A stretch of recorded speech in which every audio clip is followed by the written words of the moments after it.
और या सर्विसिंग के लिए भी आप सब लोग मैकेनिक के पास जाते होंगे। तो एक चीज से मैं इस वीडियो के थ्रू आपको अवेयर करना चाहता हूँ। अब देखिए कार्बोरेटर में प्रॉब्लम्स क्या क्या आती हैं, क्योंकि जिन प्रॉब्लम्स की हम यहाँ पर बात करने वाले हैं, अगर ये प्रॉब्लम्स आपको हो रही हैं तब तो आप कार्बोरेटर को करवाइए। फिर पांचवा पॉइंट है, इंजन के स्टार्टिंग में इश्यू आ रहा है कोई, मान लीजिए इंजन सही से प्रॉपर स्टार्ट नहीं हो पा रहा है। अगर आपने जैसे खुलवा दिया, मान लीजिए आपसे कहा मैकेनिक ने कि मैं इसकी सफाई कर देता हूँ, तो वो सफाई करने के लिए खुलेगा फिटिंग, तो वो कैलिब्रेशन करने की कोशिश करते हैं, लेकिन वो जेन्युइन कैलिब्रेशन नहीं होता है।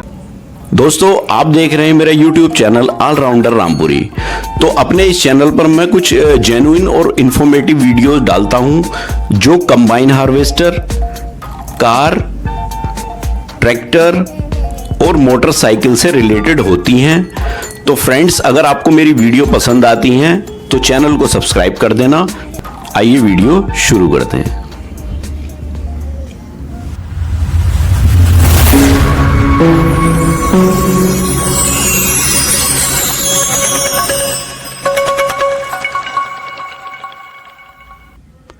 तो दोस्तों आज की इस वीडियो में जो हम बात करने वाले हैं वो बाइक से रिलेटेड ही बात करने वाले हैं। तो जैसे कि मोस्टली लोग बाइक यूज करते होंगे और जो न्यू बाइक भी लेकर के आते हैं या जो पुरानी भी हैं, तो वो मोस्टली मैकेनिक के पास किसी न किसी प्रॉब्लम की वजह से जाना होता है, और या सर्विसिंग के लिए भी आप सब लोग मैकेनिक के पास जाते होंगे। तो एक चीज से मैं इस वीडियो के थ्रू आपको अवेयर करना चाहता हूँ कि इस चक्कर में कभी मत पड़ना। कोई भी मैकेनिक कुछ भी कहे तो एक चीज ऐसी होती है बाइक में, उसे कभी छिड़वाना मत, अगर वो प्रॉब्लम नहीं कर रही है तब। तो आज उससे रिलेटेड ही बात करेंगे। तो जैसे एक कार्बोरेटर की बाइक आती है और एक फ्यूल इंजेक्टर वाली बाइक आती है, जो अब आ रही है वो फ्यूल इंजेक्टर वाली आ रही है। तो कभी भी इन दो चीजों को, अगर आपको ये प्रॉब्लम नहीं कर रही है तो आप इन्हें छिड़वाना मत। ये मेरा पर्सनल व्यू है, मैं आपको बता रहा हूँ कि ये चीज छिड़वाने से फिर आप प्रॉब्लम में आ जाएंगे और आप रेगुलर उस बीमारी का एक तरह से शिकार हो जाएंगे। तो कोई भी मैकेनिक कितनी भी अगर आपसे जबरदस्ती करे कि नहीं मैं इसकी क्लीनिंग कर देता हूँ, इसकी सफाई कर देता हूं, तो आप उसकी बातों में ना आए। और आज इन दोनों पॉइंट पर बात करने वाले हैं हम कि कार्बोरेटर और एफआई सिस्टम जो होता है बाइक के अंदर, उसे क्यों नहीं छिड़वाना चाहिए और उससे दिक्कतें क्या क्या आती हैं और क्या क्या प्रॉब्लम अगर मान लीजिए वो शो कर रही है बाइक, तब हमें फिर दिखाना चाहिए, वरना तो नहीं दिखाना चाहिए। तो देखिए सबसे पहला पॉइंट हमारा होगा कार्बोरेटर वाली बाइक का। तो देखिए कार्बोरेटर बहुत इंपॉर्टेंट पार्ट हो जाता है किसी भी बाइक के अंदर, क्योंकि कार्बोरेटर के थ्रू ही फ्यूल जो है वो कंबशन चैम्बर तक जाता है, और वो कितनी क्वांटिटी में जाना है, उसका कितना मिक्सचर होना चाहिए, ये कार्बोरेटर ही सेट करता है। उसी से सब कुछ उस पर डिपेंड करता है। इंजन तो बात की चीज है, लेकिन सबसे इंपॉर्टेंट कार्बोरेटर ही हो जाता है, क्योंकि स्टार्टिंग वहीं से होती है फ्यूल की। अब देखिए कार्बोरेटर में प्रॉब्लम्स क्या क्या आती हैं, क्योंकि जिन प्रॉब्लम्स की हम यहाँ पर बात करने वाले हैं, अगर ये प्रॉब्लम्स आपको हो रही हैं तब तो आप कार्बोरेटर को करवाइए, किसी भी मैकेनिक को दिखवाइए, वरना तो कोई जरूरत नहीं है। तो सबसे पहला पॉइंट तो है, अगर कार्बोरेटर में से पेट्रोल लीक कर रहा है, मान लीजिए कहीं से आप देख लीजिए कार्बोरेटर में अगर कहीं से पेट्रोल लीक हो रहा है, फ्यूल कहीं से लीक हो रहा है, तब तो आपको उसे दिखाने की जरूरत है, वरना तो कोई दिक्कत नहीं है। फिर दूसरा पॉइंट है, अगर वैक्यूम लीक हो रहा है, मान लीजिए जो प्रेशर अंदर बनता है कहीं से भी, हवा उसकी जो है वो लीकेज हो रही है कार्बोरेटर की, तब फिर आपको ये दिखाने की जरूरत है, ये भी प्रॉब्लम है। फिर तीसरा पॉइंट है कि पायलट जेट जो है वो जाम हो गया है, तो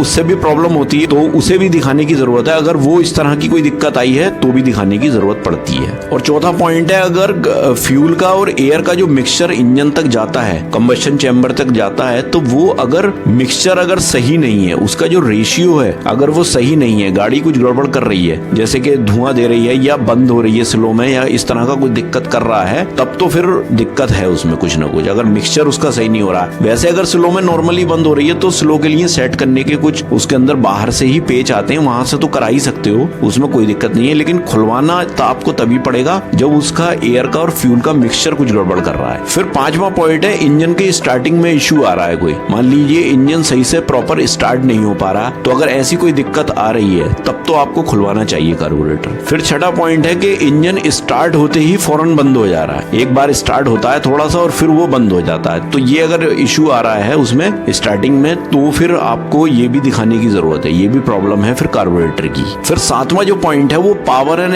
एक्सेलरेशन का है। अगर इंजन स्टार्ट हो रहा है लेकिन पावर नहीं ले रहा है, वो उसके अंदर दम नहीं है और एक्सेलेटर नहीं पकड़ रहा है या हिचकियां वगैरह ले रहा है, तो अगर इस तरह की कोई प्रॉब्लम आ रही है तब तो आपको कार्बोरेटर को छिड़वाना चाहिए। तो ये जो मैंने 7 पॉइंट आपको बताए हैं, ये 7 पॉइंट ऐसे हैं, अगर ये प्रॉब्लम आपके सामने आ रही है तब तो फिर आप किसी भी मैकेनिक से इसे दिखाइए और कार्बोरेटर तो फिर वो खोलना तो पड़ेगा ही। तो इन प्रॉब्लम की वजह से खुलवा दीजिए। लेकिन अगर ये चीजें नहीं आ रही हैं और आप नॉर्मली सर्विस ही कराने गए हैं और कोई भी मैकेनिक कह रहा है कि मैं इसको क्लीन कर देता हूँ या कुछ, तो ये आप ना कराएं। कोई ऐसी प्रॉब्लम नहीं होती है कार्बोरेटर में कि इसे साफ कराना जरूरी होता है। अगर ये सही से वर्क कर रहा है, प्रॉपर वर्क कर रहा है, तो आपको कोई दिक्कत नहीं है। इसे कभी भी खुलवाने की कोशिश ना करें, मतलब वरना तो इसमें फिर प्रॉब्लम शुरू हो जाती है। अगर आपने जैसे खुलवा दिया, मान लीजिए आपसे कहा मैकेनिक ने कि मैं इसकी सफाई कर देता हूँ, तो वो सफाई करने के लिए खुलेगा, फिटिंग तो उसकी हो जाएगी ठीक ठाक, कोई दिक्कत वाली बात नहीं है। लेकिन जब वो खुल जाता है तो उसके अंदर बहुत नाजुक सी चीजें होती हैं, बहुत छोटी छोटी चीजें होती हैं और फिर वो प्रॉब्लम्स करनी शुरू कर देती हैं। तो वो खुलने से भी इस पे दिक्कत आती है। अगर इसे ज्यादा नहीं छेड़ोगे आप तो कार्बोरेटर बेस्ट रहता है, कोई दिक्कत नहीं आती। और अगर आप इसे खुलवा दोगे तो फिर प्रॉब्लम शुरू हो जाती है। ये मेरा पर्सनल एक्सपीरियंस है और ऐसा आप कभी ना करें। अगर सही प्रॉपर चल रहा है तो कार्बोरेटर को बिल्कुल ना छिड़वाएं। तो दोस्तों ये तो बात हुई कार्बोरेटर की। अब बात कर लेते हैं FI सिस्टम की। जो अब आया है FI सिस्टम, वो उसकी बात कर लेते हैं। उसमें क्या है कि अब उसमें तो कार्बोरेटर है नहीं, अब उसमें FI सिस्टम है। तो वो क्या होता है कि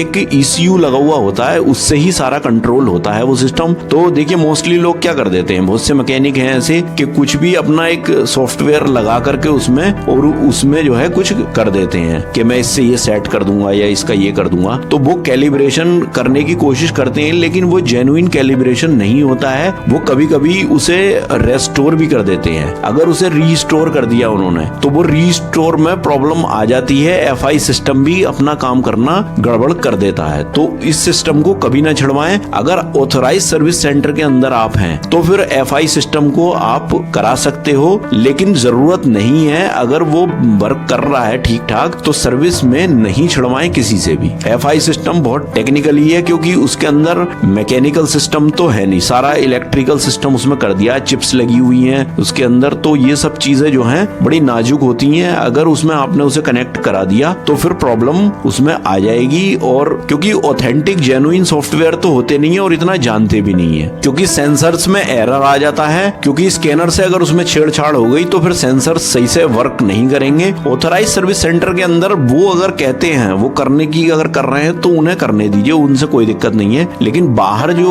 वो होते हैं स्कैनर लगा देते हैं, वो नहीं कराना चाहिए, वरना तो आप बिना वजह की प्रॉब्लम में पड़ जाओगे। तो फ्रेंड ये एक अवेयरनेस वीडियो था एक तरह का। मुझे ये बताना था कि कार्बोरेटर और FI सिस्टम में इन चीजों को कभी नहीं छुड़वाना चाहिए अगर ये प्रॉब्लम नहीं कर रही है। तब हमने यहाँ पर प्रॉब्लम की भी बात कर ली। कार्बोरेटर में जो प्रॉब्लम्स हैं, जो 7 प्रॉब्लम्स मैंने बताई, वो 7 प्रॉब्लम अगर कर रहा है कार्बोरेटर तो आपको दिखाना चाहिए, वरना तो कार्बोरेटर को नहीं खुलवाना चाहिए। ऐसे ही चलते रहना चाहिए, कोई दिक्कत वाली बात नहीं है। तो फ्रेंड्स आई होप कि ये वीडियो आपको पसंद आया होगा, और वीडियो आपको पसंद आए तो प्लीज़ वीडियो को लाइक करें, ज़्यादा से ज़्यादा शेयर भी करें। और अगर आप मेरे चैनल पर नए हैं तो प्लीज़ चैनल को सब्सक्राइब करें। तो मिलते हैं इसी तरह की किसी नेक्स्ट वीडियो में, तब तक के लिए थैंक यू, बाय।